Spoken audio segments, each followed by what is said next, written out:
Mga kwentong pambata ng mga Ingles.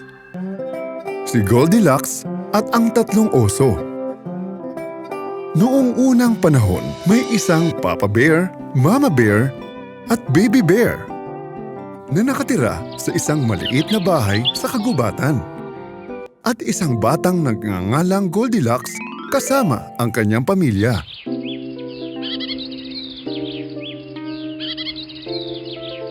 Isang umaga, naglalaro si Goldilocks at napunta sa kagubatan. Nang umaga ring yun, nagluto si Mama Bear ng lugaw para sa almusal. Pero dahil mainit pa ito, nagpasya silang lumabas muna at maglakad sa kagubatan.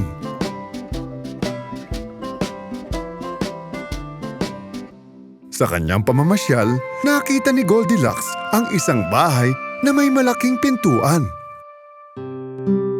Sabik na sabik siyang pumasok dito. Kaya dali-dali siyang kumatok sa pinto. Tao po! May tao po ba riyan?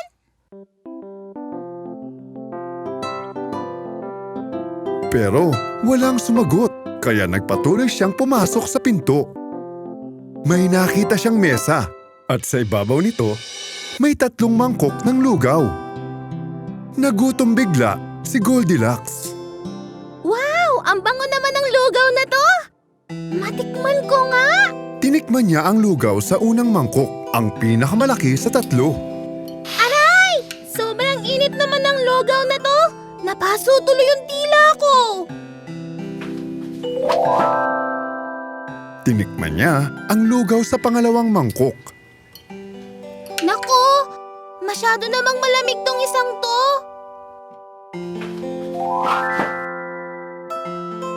At tinikman niya ang lugaw sa pangatlong mangkok.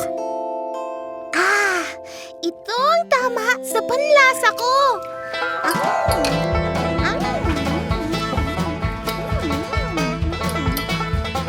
Pagkatapos kumain, nakaramdam ng pagod si Goldilocks.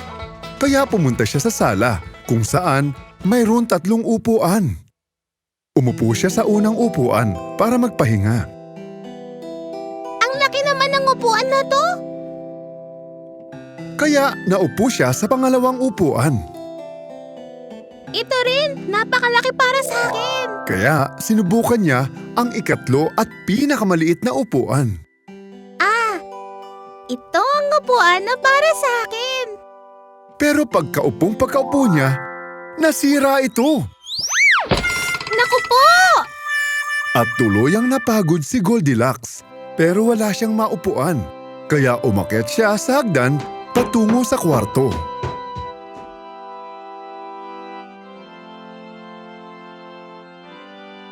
Humiga siya sa unang kama. Ang tigas naman ito para sa akin! Humiga siya sa ikalawang kama. Ito na may masyadong malambot! Kaya humiga siya sa ikatlong kama. Ito ang kamang para sa akin! Habang siya'y natutulog, dumating ang 3 oso.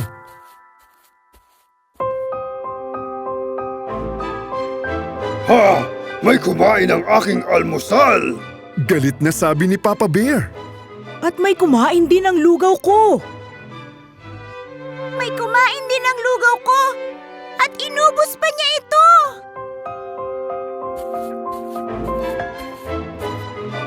Ha! May umupo sa aking upuan! May umupo rin sa aking upuan. May umupo rin sa upuan ko at tignan niyo! Sinira pa niya ito! Kaya naisipan niyang suriin ang buong bahay. Pagdating nila sa kanilang kwarto, nagalit si Papa Bear. Ha! May natulog sa aking higaan! May natulog din sa aking higaan. May natulog din sa aking higaan! Isang tao! At andito pa siya! Sigaw ng takot na Baby Bear. Habang papalapit ang 3 oso kay Goldilocks, bigla siyang nagising. Saklolo! Saklolo! Dali-dali siyang tumayo at bumaba sa hagdan. binuksan ang pinto at tumakbo palayo sa kagubatan. At hindi na siya muling bumalik pa.